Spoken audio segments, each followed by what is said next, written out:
এই পাঁচটা স্তম্ভের মধ্যে পঞ্চম স্তম্ভ হচ্ছে সহি আকীদা। ইসলামের যে খুঁটি বা স্তম্ভ হচ্ছে পাঁচটি, সেই পাঁচটি স্তম্ভের মধ্যে প্রথমটাই হচ্ছে সহি আকীদা, শাহাদাতু আল্লা ইলাহা ইল্লাল্লাহ ওয়া আন্না মুহাম্মাদান আবদুহু ওয়া রাসূলুহু।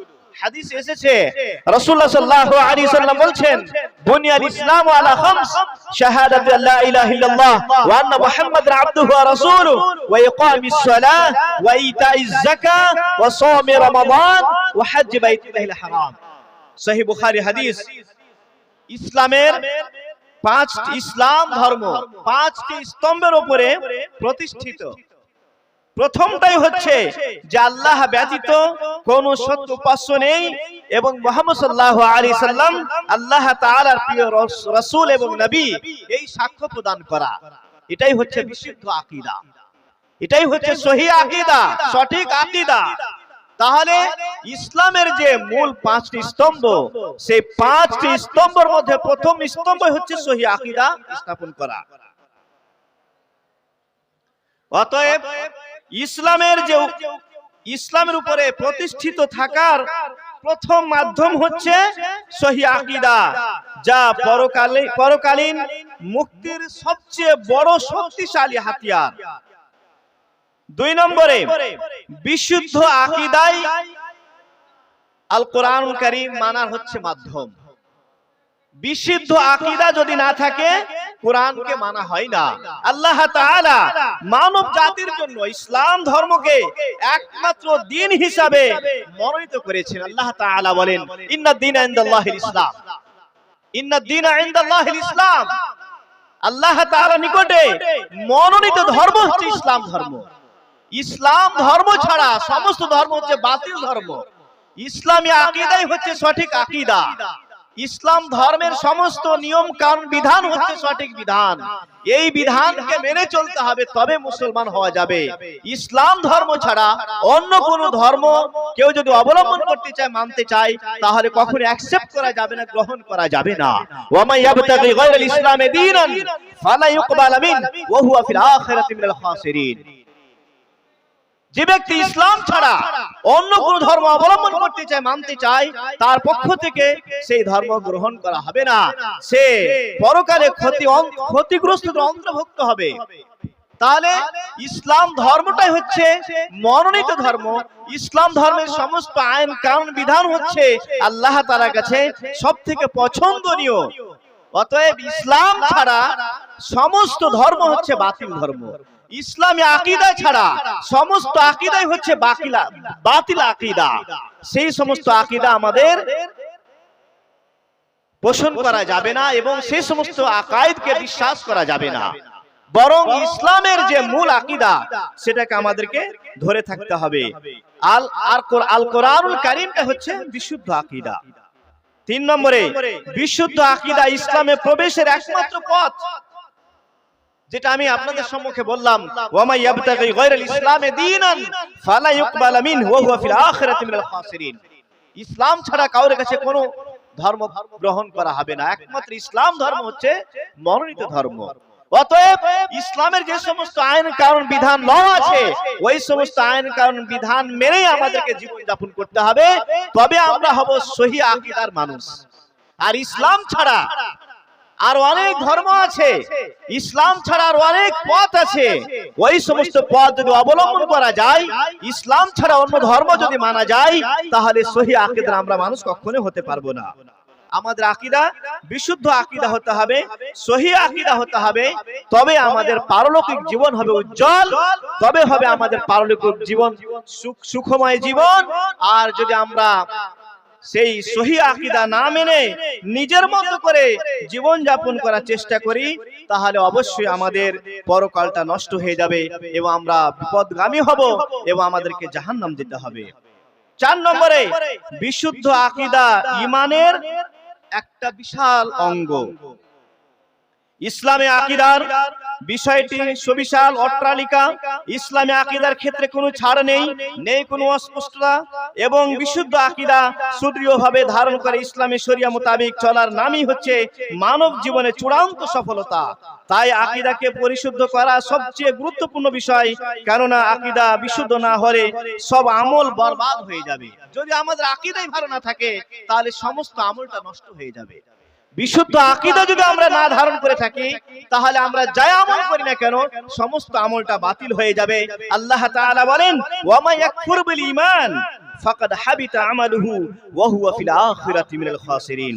যে ব্যক্তি ঈমানকে অস্বীকার করলো, ঈমানকে বিশ্বাসকে আবার অবিশ্বাস করলো, ঈমানকে অস্বীকার করলো, ফাকাদ হাবিতা আমালু, তার আমল নষ্ট হয়ে গেল, ওয়া হুয়া ফিল আখিরাতি মিনাল খাসিরিন, এবং দুনিয়াতে আমল নষ্ট হলো আর পরকালে গিয়ে সে ক্ষতিগ্রস্তদের অন্তর্ভুক্ত হবে। অতএব ঈমান বিশ্বাসকে আরো বেশি দৃঢ়তার সহিত বিশ্বাস করতে হবে, ঈমানকে আঁকড়ে ধরে থাকতে হবে। ঈমানের যে সমস্ত আরকান রয়েছে সমস্ত আরকানকে পুঙ্খানুপুঙ্খানুভাবে মেনে চলতে হবে, তবেই বিশুদ্ধ আকীদা মানা হবে। আর যদি আমরা নিজের মতো করে চলি তাহলে কখনোই মানা হবে না। আমাদের অনেকেরই ধারণা থাকে যে আমরা ইসলাম ধর্ম মানবো আবার অন্য ধর্ম মেনে চলবো, ইসলাম ধর্মের কালচার গ্রহণ করব আবার বিজাতিদের কালচার গ্রহণ করব, দুটোই মেনে চলবো। সে প্রকৃত মুসলমান হতে পারে না, বিশুদ্ধ আকীদার সে ব্যক্তি হতে পারে না। বরং একটা পক্ষকে সদা সর্বদা বর্জন করতে হবে, আরেকটা দিককে মেনে নিতে হবে। লা ইলাহা ইল্লাল্লাহ এর মানে হচ্ছে যে কোন সত্য উপাস্য নেই, একমাত্র সত্য উপাস্য হচ্ছেন মহান আল্লাহ তাআলা। আল্লাহ তাআলা বলেন, ফামায়াকফুর বিত-তাগুত ওয়া ইউমিন বিল্লাহ ফাকাদ ইসতামসাকা বিল উরওয়াতিল উসকা লা ইনফিসামা লাহা। যে ব্যক্তি তাগুতকে অস্বীকার করলো, পূজ্যমানকে অস্বীকার করলো, ইসলাম বিরোধী কাজকে অস্বীকার করলো, শিরক ও বিদআতকে অস্বীকার করলো, কুসংস্কারকে অস্বীকার করলো, ওয়া ইউমিন বিল্লাহ আর প্রকৃতপক্ষে আল্লাহ তাআলার প্রতি বিশ্বাস স্থাপন করলো, সে ব্যক্তি ফাকাদ ইসতামসাকা বিল উরওয়াতিল উসকা, সে ব্যক্তি মজবুত শক্ত হাতল ধারণ করলো, লা ইনফিসামা লাহা যেটা কখনোই ভাঙার নেই। সে সঠিক ইসলাম পেয়ে গেল, যে শিরক ও বিদআতকে বর্জন করলো, যে কুসংস্কারকে বর্জন করলো, যে তাগুতকে বর্জন করলো, যে পূজ্যমানকে বর্জন করলো, যে সমস্ত বাতিলকে বর্জন করলো এবং প্রকৃতপক্ষে ইসলাম ধর্মকে মেনে নিল, সেই ব্যক্তি সফলতা অর্জন করলো। সে ব্যক্তি এমন দিন ধারণ করলো যেটা কখনো নষ্ট হবে না, ধ্বংস হবে না। ইব্রাহিম আলাইহিস সালাম যদি বলতেন যে আমি আল্লাহ তাআলাকেও মানি এবং আমার যুগের সমস্ত পূজ্যমান মূর্তি তাদেরকেও মানি, তাদের কালচার গ্রহণ করি, এই কথা যদি তিনি বলতেন তাহলে তিনিও মুসলমান হতেন না। তিনি কি বলেছিলেন আল্লাহ তাআলা স্মরণ করিয়ে দিচ্ছেন, ওয়াইদ ক্বালা ইব্রাহিম লিআবিহি ওয়া কওমিহি ইন্নানি বারাউম মিম্মা তা'বুদুন ইল্লাল্লাযী ফাতারানি ফাইন্নাহু সায়াহদিন। ইব্রাহিম আলাইহিস সালাম কি বলেছিলেন স্মরণ করুন, ওয়াইদ ক্বালা ইব্রাহিম লিআবিহি ওয়া কওমিহি ইন্নানি বারাউম মিম্মা তা'বুদুন।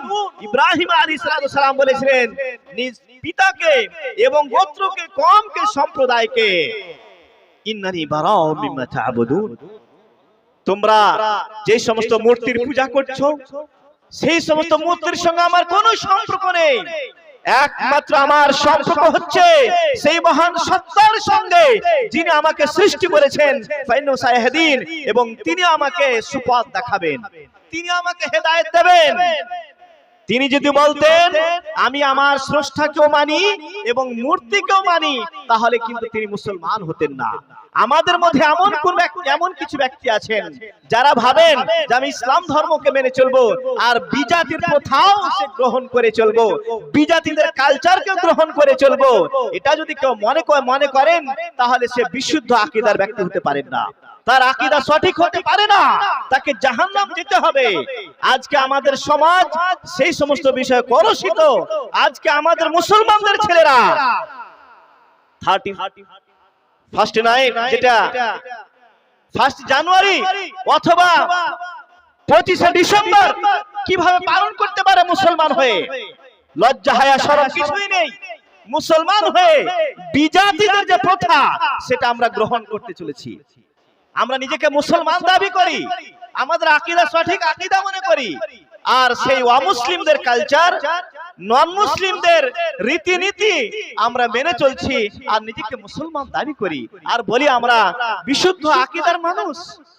বিশুদ্ধ আকীদার মানুষ ইব্রাহিম আলাইহিস সালাম যদি আল্লাহ তাআলাকে মানতেন আর মূর্তিদেরও পূজা করতেন তাহলে কি তিনি মুসলমান হতেন? তাহলে একটা পক্ষকে সদা সর্বদা আমাদের বর্জন করতে হবে, আরেক পক্ষকে মেনে নিতে হবে। সেটা হচ্ছে লা ইলাহা ইল্লাল্লাহ, আল্লাহ তাআলার যে কালিমা লা ইলাহা ইল্লাল্লাহ। একটা হচ্ছে নেগেটিভ পয়েন্ট, একটা হচ্ছে পজিটিভ পয়েন্ট। ইতিবাচক নেতিবাচক, ইতিবাচককে মেনে নিতে হবে, নেতিবাচককে বর্জন করতে হবে। লা ইলাহা মানে কোনো সত্য উপাস্য নেই, একমাত্র উপাস্য হচ্ছেন আল্লাহ তাআলা। তাহলে সমস্ত মাবুদানে বাতিলাকে বর্জন করে একমাত্র আল্লাহ তাআলা ইবাদত করতে হবে, তবে আমাদের আকীদা হবে বিশুদ্ধ আকীদা। আর যদি আমরা নিজের মতো করে চলাফেরা করি তাহলে আমাদের আকীদা সঠিক আকীদা হবে না। রাসূল সাল্লাল্লাহু আলাইহি সাল্লাম আমাদেরকে পথ দিয়েছেন, তারাকতু ফীকুম আমরাইন লান তাদিল্লু মা তামাসসাকতুম বিহিমা কিতাবাল্লাহ ওয়া সুন্নাতুন নবিয়্যিহি। রাসূল সাল্লাল্লাহু আলাইহি সাল্লাম বলেন, আমি তোমাদেরকে দুটো বস্তু দিয়ে গেলাম, এই দুটো বস্তু যতক্ষণ পর্যন্ত তোমরা সঠিকভাবে ধারণ করে থাকবে, সঠিকভাবে আঁকড়ে ধরে থাকবে, তোমাদের মধ্যে কোনো ব্যক্তি কখনোই পথভ্রষ্ট হবে না, পদদলিত হবে না এবং দিশাহারা হবে না, লাইনচ্যুত হবে না, যতক্ষণ পর্যন্ত এই দুটো বিষয়কে, দুটো বস্তুকে আঁকড়ে ধরে থাকবে। একটা হচ্ছে কিতাব আল্লাহ, আল্লাহ তাআলার কিতাব আল কোরআনুল কারীম, এবং আরেকটা হচ্ছে সুন্নাতে নবী রাসূল সাল্লাল্লাহু আলাইহি সাল্লামের সুন্নাত। এই দুটো বিষয়কে যদি আমরা আঁকড়ে ধরে থাকি কখনোই কেউ পথভ্রষ্ট হবে না। আর এই দুটো বিষয় বাদ দিয়ে যদি আমরা অন্যদের ধর্মের গ্রন্থকে ধরে থাকি, তাদের কালচার গ্রহণ করি, তাদের মতো করে চলাফেরা করি, তাহলে অবশ্যই আমরা পথভ্রষ্ট হব, আমাদের আকীদা নষ্ট হয়ে যাবে। বিজাতিদের আকীদা আমরা গ্রহণ করলে আমাদেরকে পরকাল নষ্ট হবে এবং পরকালে জাহান্নাম যেতে হবে। পরিশেষে আল্লাহ তাআলার কাছে দোয়া করি এবং তার আগে আমাদের যারা এখানে উপস্থিত হয়েছেন সকলকে বলি যে দুটো জিনিস কখনোই সঠিক হতে পারে না। সঠিক হবে একটা, আপনি ইসলাম ধর্ম মেনে চলবেন, ইসলামের বিধান মেনে চলবেন, না বিজাতিদের বিধান মেনে চলবেন। দুটোর মধ্যে একটাকে বেছে নিতে হবে। যদি ভাবেন আমি দুটোই করব তাহলে আপনি কখনো মুসলমান হতে পারেন না, আপনার আকীদা কখনোই সঠিক হতে পারে না। দুটো জিনিস কখনো সঠিক হয় না, একটাই সঠিক হয়। অতএব একটাকে মেনে চলতে হবে। প্রকৃতপক্ষে একমাত্র আমাদের শ্রেষ্ঠ আল্লাহ তাআলার ইবাদত করতে হবে। আর আমাদের মুসলমানদের মধ্যে এমন অনেক ব্যক্তি আছেন যারা হয়তো বড় পোস্টে গেছেন, চেয়ারে বসে আছেন, ভালো দায়িত্ব পেয়েছেন, উনি ভাবেন যে আমাকে এই দায়িত্ব সামলাতে হবে, মানুষের মতো করে চলতে হবে, মানুষ যেভাবে চালাবে সেভাবে আমাকে চলতে হবে। আমরা সরকারের বিরুদ্ধে কোনোদিনই কথা বলি না, সবসময় সরকারের পক্ষেই থাকি, কিন্তু সরকার যদি আমাদের ইসলাম ধর্মের উপর আঘাত আনে, সরকার যদি আমাদের ঈমানকে নষ্ট করে দেয়, তাহলে ওই নেতাকে আমরা কখনো মানতে চাই না। সে নেতা আমাদের মুসলমান নেতা হোক এবং বিধর্মী নেতা হোক, যে নেতা হোক না কেন, যখনই আমাদের বিরুদ্ধে কথা হবে, ইসলামের বিরুদ্ধে কথা হবে, কোরআনের বিরুদ্ধে কথা হবে, হাদিসের বিরুদ্ধে কথা হবে, আকীদার বিরুদ্ধে কথা হবে, তখন আমরা তাদেরকে ছুঁড়ে ফেলে দেব। আমাদের ইসলামের সঙ্গে তাদের কোনো সম্পর্ক থাকে না। আমাদের অনেক মুসলমানদের নেতা আছেন যারা নিজেকে মুসলিম নেতা বলে দাবি করেন, অথচ তার মধ্যে না নামাজ আছে, না কালাম আছে, না ইসলামী আকীদা আছে, না আল্লাহ তাআলার সম্বন্ধে কোনো জ্ঞান রাখেন, না শরীয়ত সম্বন্ধে কোনো আকীদা আছে, না আলেম ওলামাদের সঙ্গে সঠিক আকীদার যে সঠিক আকীদার আলেম তাদের সঙ্গে সম্পর্ক আছে। যাদের সঙ্গে তাদের কোনো সম্পর্ক নেই তারা আবার মুসলমান কিসের? তারা আমাদের নেতা, তাদেরকে আমরা সম্মান করি, দুনিয়াবি তাদের সঙ্গে সম্পর্ক আছে, ভালোবাসা আছে, বন্ধুত্ব আছে, কিন্তু তারা পরকালে আমাদের বন্ধু নয়।